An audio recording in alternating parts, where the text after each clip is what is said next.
Good afternoon, everyone. My name is Ben Harmon. I'm a freelance graphic designer, and I run my own business called Gravy Stain Pants. So we're a studio that basically I run as just a freelancer independently, and I subcontract out when I need help. So I get a lot of like web dev people and copywriting and stuff that I just generally suck at, and I do all the clientele and all of the design and fun stuff. So my business works with particular brands that are typically at a stage, mostly in games, but just in general as well, where they're on the cusp of a big change and they need some really good branding to make that change as impactful and, as commercially successful as possible. And working with the games industry, it means it's really fun clients, so it's really fun work. So today I'll be presenting the power of having a strong logo for your game or business or service, anything sort of on the periphery of games that needs a logo, communities. So mostly it's about logos, but it's also about branding. A logo is an amazing insight to a brand, and it has to sum up a brand really succinctly and effectively. So branding is everywhere. And it's like your clothing, your personal brand, it's your logo, it's your websites. A brand is like just not one thing. It's like this quite a large collateral that sits under this messaging that is contributed by graphic designers and marketing managers and business owners. So I want to give a bit of background as to how I'm doing graphic design for games. I think it's really important. So I want to blaze through this really quickly. So I went through a strict school system. It was really academic. I was a D grade student, really sucked at school. And I slipped through the cracks big time. But I had a lot of fun. And, just thinking back on it upon reflection, the school's brand didn't really suit me as a customer in a way. It was, uniforms and, you go to uni and you get a really good high paying corporate job. And I just didn't fit that at all. I got into lots of trouble. So yeah, here's a video of me, I got into skateboarding because it was just something that, let's see if it does it. He's 16-year-old Ben skateboarding. I like to do really weird tricks. But, this was sort of my way of expressing myself during those really formative years. And I was really into skate culture and the magazines and the films that were being produced and a lot of the music. And I really got into photography as well because of it, because it's such skateboarding is very similar to games where it's all these people contributing to the greater brands. So I really got into photography. I try and do photography in my branding as much as possible because I love it. I've got a couple of commendations for the Australian Photography Award and International Photography Award. And yeah, played heaps of games. These are the main consoles I grew up on. I'm very millennial. And I basically played a lot of COD, but the main one being, Nintendo 64. Really impacts my work and my style today. But at the age of 14, I want to talk about this story when I was 14 and walked into an op shop and picked up this record, which kind of dictated me as a graphic designer. This is during the time of LimeWire and, there's no streaming or anything. I walked into a record store and saw this album sitting there. It was a record. I didn't even know much about records. But the thing that stood out to me, and I'm thinking about this now, 20-something years later, that, the thing that appealed to me, and I picked this up, I didn't know anything about hip hop as a white kid, was the actual cover. It's just so interesting and so thoughtful and thought provoking. And 14-year-old me would have been that's cool. That's my views now as a 14-year-old of this cover and the topic in this stuff has changed quite a bit. I'm not so just cool, man, guns. It's not really my vibe at all. But I still really listen to hip hop and I listen to it 8 hours a day. And you'll see through my work today that I'll be showcasing a couple of logos for my clients. And you can see that sort of tone coming through there. So I didn't get into uni straight away. I had a terrible entry score. So I went to a private uni. It was expensive and it is a HECS debt. But I got a diploma in graphic design. I really enjoyed it. And it was good fun. I decided to go freelance, pretty much graduating that straight away. Launched this thing called Ben Harmon Design. That's the first logo I made. The business failed like straight away. I just didn't even know anything about business. So I was like, shit, what am I going to do? Let's go study. I love games. So RMIT, did a Bachelor of Design and built up skills in game development. I picked it up really easy. I found like the transition from graphic design to like game design and art quite natural. And I picked it up fairly easily. And it exposed me to some really cool games as well. I think being at that course was really arty. So yeah, it's an interesting one. Like I started to like change my taste based on my education. So my favorite game turned from COD to everything.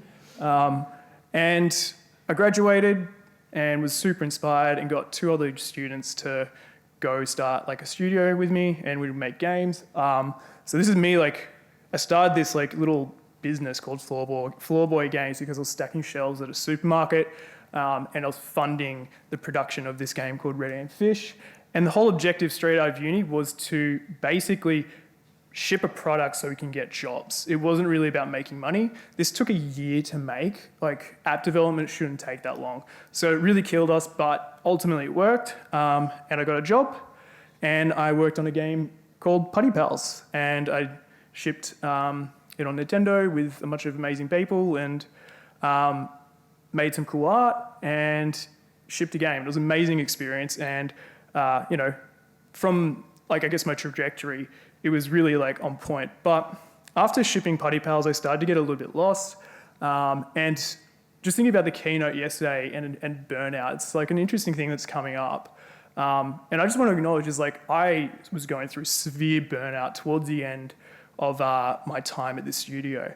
And during that time, Gravy Stained Pants found me in my darkest hour. And I produced this little zine, magazine, like a little arty thing. And this sort of reignited my passion for graphic design. And I had to actually, I was starting to go through that thing. It's like, do I put my game dev tools down and go back to freelance? So here's like an animation. So like people like maybe in the crowd might be suffering from burnout. Like just empathize with this. But this is what I produced in like my darkest hour and what Gravy Stained Pants produced. So this is all hand painted by ink. It's like 4,000 letters or something.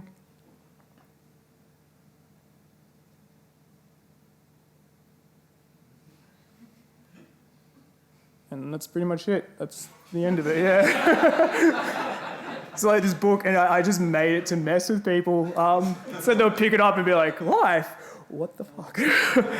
And so I think from like shipping that and just like falling in love with like fonts and typography, I just made the really hard decision for my health. Be like, I'm going to put my game dev tools down and pursue graphic design. It's the thing that I'm really competent at and love.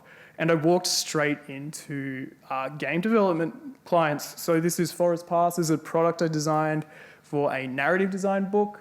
That was my first job. And then later on I designed like all the branding collateral for like the logo and a bit of website, and then yeah, photography. I was out on country photographing the book, and yeah, it was awesome. So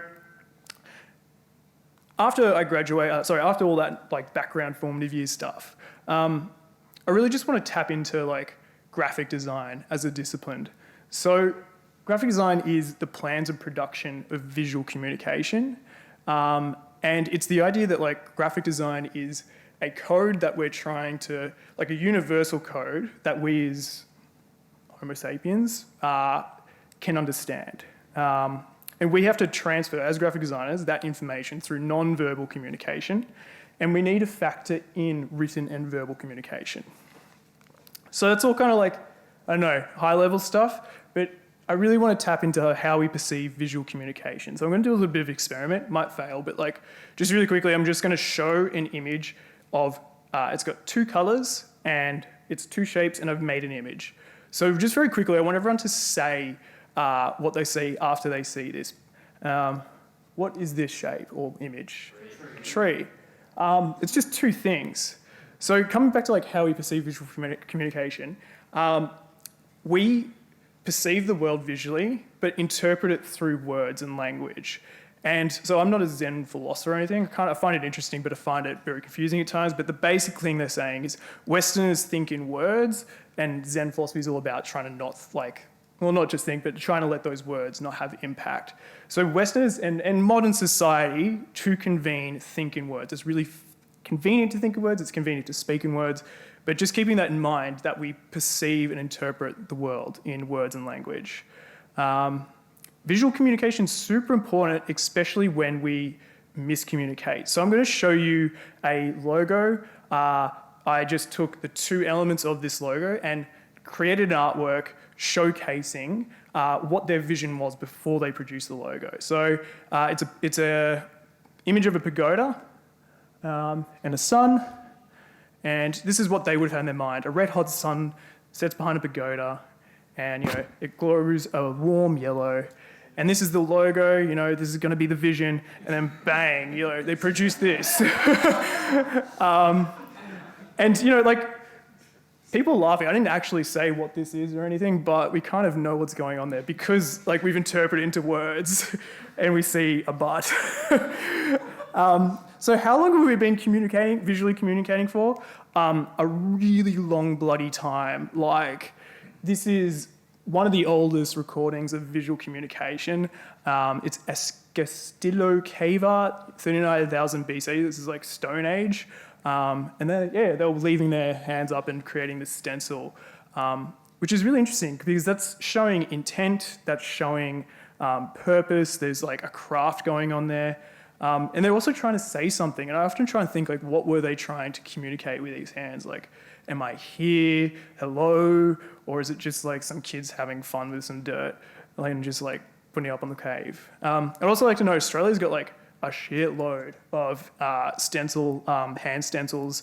And this is actually considered the oldest, but they're finding it hard to actually carbon capture and date it correctly.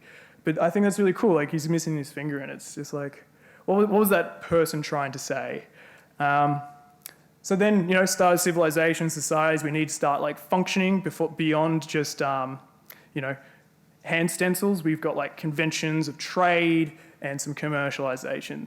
So 10,000 years ago, we had these things called clay boule, and they were meant to, for traders and people collecting resources to pictorially depict what their trade was. So this one might be like a chicken. This one might be trading, I don't know, meat or cow. And this was the first sort of idea of a form of trade and commercial logo, but not in a modern sense. And then we started making logos for money. This is the first commercial logo. So we were using highly illustrative things during the industrial world to sell products. But then all of a sudden, someone designed this. And this looks like something a hipster would chuck on their I don't know, tattoo shop or something. It's that is hipster font there, but that is going back to 1882. Really influential logo, really cool, really interesting. So what is a logo in modern times? It's a font or a font and a symbol. And we're going to get into some terminology now. So a symbol is a graphical mark or pictogram, but you can call it kind of anything you really want, like icon, graphic mark, pictogram. It doesn't really matter. I like symbol. It's a nice use of language. But when we get to fonts, we need to get quite technical and use the right terms. So a font is used in a logo, and it typically holds the information of the business, when it was established, it's a subtitle. And the most important thing here is that a font is a typeface. So for example, a typeface is Helvetica or Times New Roman. It's a group of characters that basically have the same design. A font is when we come in and start modifying it. We're looking at the kerning, the tracking, and basically modifying it. So technically from a Helvetica 12 point versus Helvetica 14 point, they are two different fonts within a typeface. And that's really important to identify as we start using language further on. And so that mix-up of type and font, typeface and font, is actually because of Steve Jobs. When he was doing Apple, programming it up, we actually don't know why, but he was meant to use typeface, but fonts probably looked better, it was shorter, So you can blame him for the confusion of like typeface and font mix up. So I'm going to show a typeface that I designed for a client, and I just want people to throw their hands up and tell me where this like typeface and font would have been used. And hinted, it isn't in games, it's outside of games. So here's one letter from that typeface I designed. Chuck your hand up if you think you know where this might be used. Yep. Goosebumps, yeah. Clothing. What have you put your hand? No. Games, like what's the themes do you reckon? Like this horror, yeah. Friday the 13th, yeah. So graffiti, yep. So this is the actual logo. This is a personal brand for my local elder on Jara country. And so Wa is dreaming in language and ink being incorporated. And so the pitch is, this is the blood of his people. And so if we look at that, like transforming the language and words and like styling of font, we can move from like cheesy horror movie to some really deep and meaningful stuff pretty quickly. So yeah, this is like a really cool logo that like he signed off on. I like pitched it really scary. It was a scary pitch, being like, this is the blood of your people who died. And like Uncle Rick Nelson is like, we get along pretty well, and he was just signed off on it straight away and thought it was super cool. So we got some cool stuff happening with that. So what constitutes a good logo? Well, a good brand. So make sure your branding's always good, but we're not here to talk about branding. We're here to talk about logos. So a good logo, it has good attention to the font. So you've spent time looking at the spacing, making sure the typeface is appropriate and it sets the theme correctly. The symbol is really strong. So with games, when you're showing like display pictures on Twitter and stuff, like having a really good symbol is a great way to keep attention and a community aligned. So they're both readable at multiple scales, especially in games. You know, when you think about where a logo is used on a Steam capsule, there's like 12 or 24 Steam capsules, I can't remember. But then, you know, that's just for a sale. But then you're launching on Xbox. And then all of a sudden, where this logo is being used, it's like hundreds of applications. Like it's on books, it's on physical copies, it's used everywhere. So a good logo is scalable and it is really efficient of just being like dropped onto things and working well. Which leads to my next point, it is flexible. You don't want to have to like hand something over to a client and they can't use their logo in certain situations. It needs to work really well and it's going to be memorable and represent the brand clearly. So, why is this not moving? Logos, an insight to branding. So logos make us feel a sense of convention and belonging.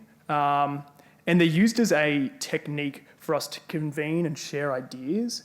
So it is very like human nature for us to want to belong. So a logo, you think about logos throughout time, like the cross, the Holy Cross, that is a symbol that has a very deep like brand in a way for a group of people to convene and share ideas. So you can start like seeing how easily we can transfer that to games. And looking into branding, there's also, actually no, I might save that for later. All right, Samurai Punk, haha, working example, let's go. So this is a game studio in Melbourne. They approached me to rebrand their studio. This is their original logo here, but they really liked using, I guess, like the Samurai Punk as their main branding at a period of time. Then they started to expand and like wanted to grow their business beyond games into some serious merch.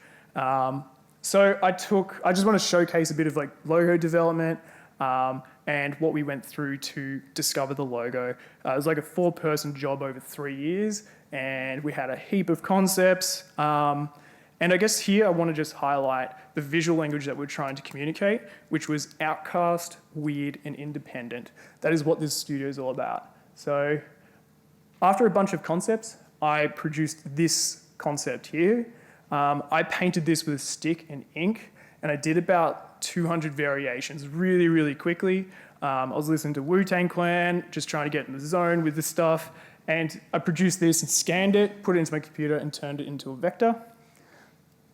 Pitched it, they really liked it, but they didn't feel like it would work well across all their products. It's a bit sloppy, But the idea here, I was really trying to capture a feeling in the type. So here's all the iterations that we went through to kind of discover what this font can do.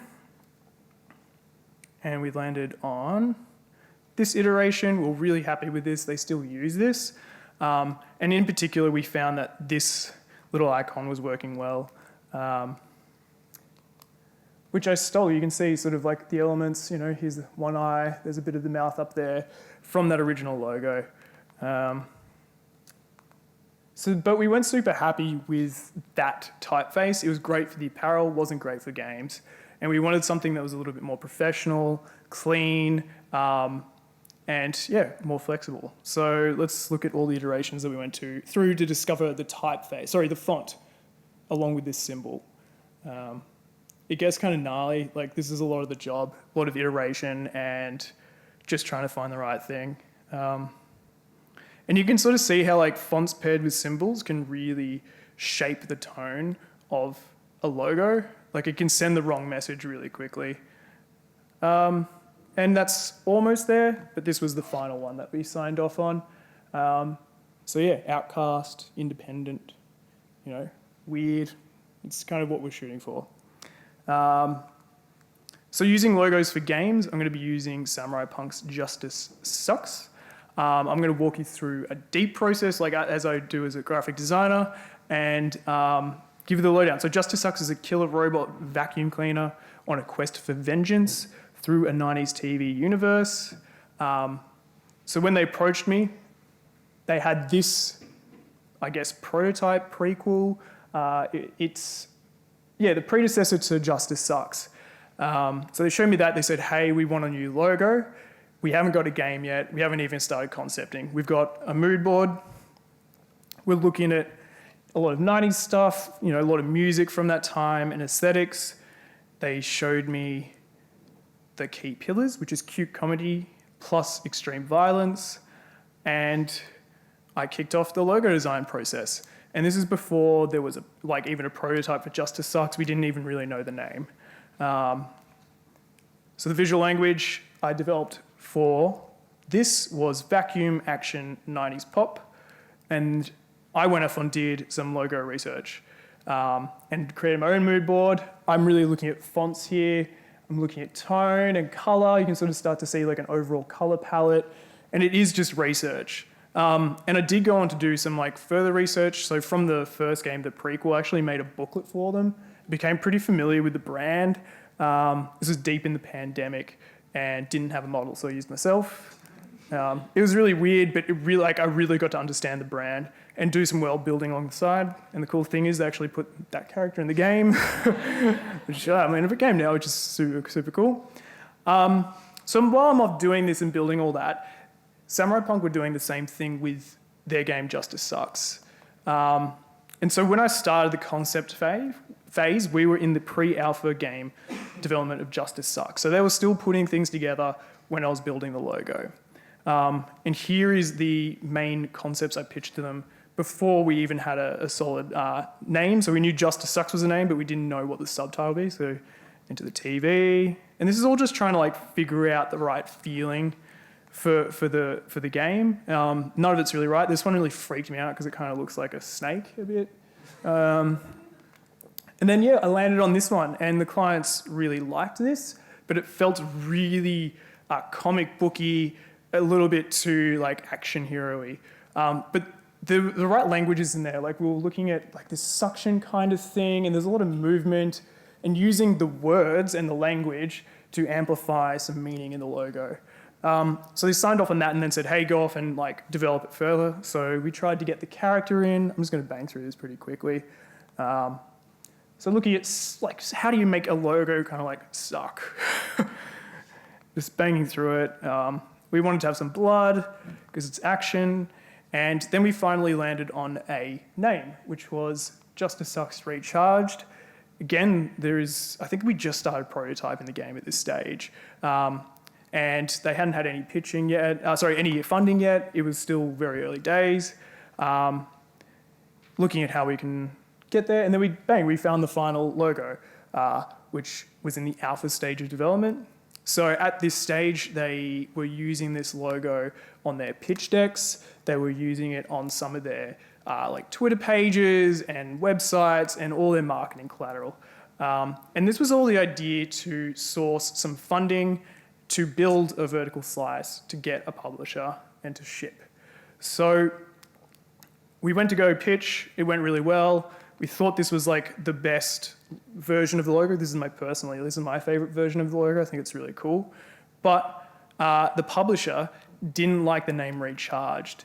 It just sort of sounded like a revamp from the previous game, and didn't sound like this whole new IP that they were producing. So that, as a designer, is like, oh God, like I just like spent all this time like getting this perfectly balanced around this one word Recharged. And then we found a new name, which is Tactical Vacuum Action, so Justice Sucks stayed. But as you can see, we've added some more letters into the mix. So something to like be mindful of when you're prototyping is like know the name of your game, test it, see what's out there. Like letter count in a logo is so important. Like the difference between one letter can like blow the aspect ratio out big. And then yeah, early beta, we had 2 other varying logos because it's a long title. So we basically have some subversions that like, hey, this might run down the spine of a physical copy, and see, yeah, what we can do. And then here's the logo in action. No volume. Yeah, you see a little Dusty being all violent, beating people up, and then bang, cool little logo. So I want to talk about rebranding and logos as well. So it's the same process, but in fact you have a lot more work. You have a lot more to work with, and the key thing is to tap into the right things. So Tin Man Games have been around since 2008. They approached me because they were on the cusp of something really exciting business-wise. They were trying to push their business from 2008, hadn't been touched since then, with some minor updates to the website. But yeah, they would need to grow and move into the new age, and just like really simple, like just adjustments between logos can be really effective, and keeping the same messaging. It's just something I wanted to point out, like, yeah, we don't need to go to like square one. And then here is also Larrikin Games. So this is like I've touched this. So this is like development, and the client is really kind to acknowledge that, you know, they had enough here to get to a stage where they can actually start expanding. So this actually worked for a period of time, but then they approached me to rebrand and make their business look a lot more serious, playful, and they're expanding. So they're based in Darwin as well, and so they're trying to build and define the industry up there, which is really cool. So let's just like scroll through their website, like, you know, looking at like what they do. There's lots of copywriting, bit of a vision, you know, some people that they're partners with, and then a call to action. Here's the redesign. So this is the power of like having a cool logo and being able to apply it to websites to make it even better and playful. And again, like this is a rebrand. I just took the best elements from the brand. I love that like winky L-I, Larrikin interactive thing from the first iteration. You know, it's a really cool idea. And in application, it's fun to play with, like it's super gamey. And so just to like find, like I'm trying to keep this quick because I know it's like end of the day. So some good logo design practices. Use vectors at the start, and if you're going to add effects, do them after you got your vector design laid out. Put it into application, so test your logo. Like it's such a similar development to prototyping and shipping a game where you constantly test and iterate and make it better over time. You know, think about aspect ratio, where it's going to be used. Is it going to be like wide? Is it going to be tall? Don't go tall. Tall is really bad for games. And then yeah, think about use as well. Beyond just games like merch, there's lots of opportunities. So to wrap up, I'm kind of bad at conclusions, but this is what I'm going to kind of wrap up with. A logo, when you apply it to a game, it can help define the game early on. So I wanted to jump back to Justice Sucks. So like in the early concept phase, when they were Recharged, they had to really like face some big questions around what their game was going to look like, how it was going to play, what the gameplay was going to feel like. Running through a process of branding for their game meant they had to answer some questions, and this helped define some of the game and the direction early on. So from a creative perspective, like a logo is great to get early on. Publishers, it's going to be making you look so much more marketing ready that they know you've done your research on target demographics. You know that you're taking the game seriously in regards to selling it in a visual space. And Samurai Punk's like Justice Sucks is a really good example of, moving through that pipeline, which is fairly typical for game devs, which is get government funding, build a vertical slice, get a publisher, and then ship. That's sort of the system at the moment. And starting early with a logo can unlock so many potentials. So that's my talk for today. Thank you. Any questions? Focus for games. So just walk up to the microphone and ask a question. Thanks for the talk. My question is, with design trends over the past, few years, especially in like software development and tech, there's been this very solid trend of like flattening logos and minimalism and all that kind of stuff. And I'm wondering, does that extend to games, or do games have their own sort of design trends that you've seen over the past few years? Even like in terms of specific genres usually lean towards certain design sensibilities? Yeah, great question. Look, we're moving into flat design for a reason. It's because everything's digital. Flat just works from a distance. It's really easy to use on a digital screen. So I think it's actually like beyond games, like just general logos. We're just going to see them get like flatter aesthetics, bolder colors, and stronger imagery. But sure, there's totally like trends. Like people obviously like to, a good thing to do is actually draw from the art aesthetic of the game and get that into the logo. So games always look quite stylistically, like the logos for a game are very styly. There's a lot of theme, which is not very typical for modern logos. But flat, clean line, it's just like the future. It's where we're going to be going. Cool, thank you. Any more questions? Yeah, do you want to come up? Yeah. Hi, thanks for the talk. Yeah, no stress. Can you tell us a bit more about the kind of research you do to suggest to your client whether a logo is good or not based on their product? Yeah, running it through a process is the best way to do it, similar to games. So, build something, test it, ask a question, ask some questions about the logo with the client, and iterate. It's just I find with that game development process that I've picked from being an art, I picked that out from being an art director, that development process. So I've applied that to games. It's really sturdy, like that process of iterate, test, and then hopefully, you get something good at the end. So I tend to not really run into any problems of this logo's crap for the client. And if it is, that's just information for me to go iterate on something else. So a lot of the time it's there's a lot of no's, but no's are not a bad thing. It's always sort of just getting closer and shortening that gap of concepts into a final revision. Yeah. Is there any research that you apply to strongly suggest a customer, for example, that's the right logo compared to what they maybe prefer?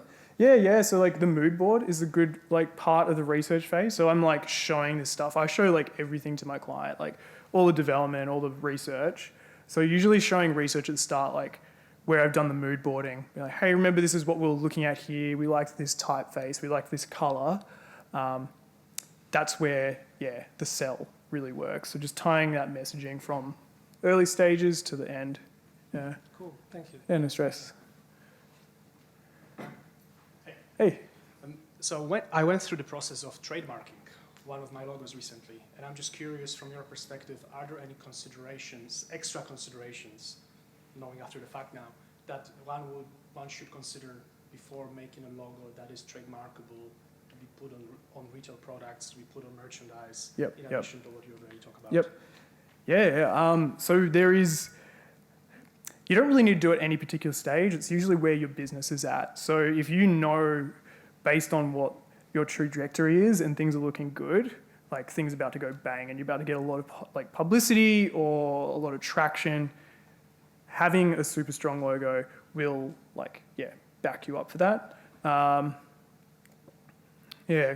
Sorry, what was your question again?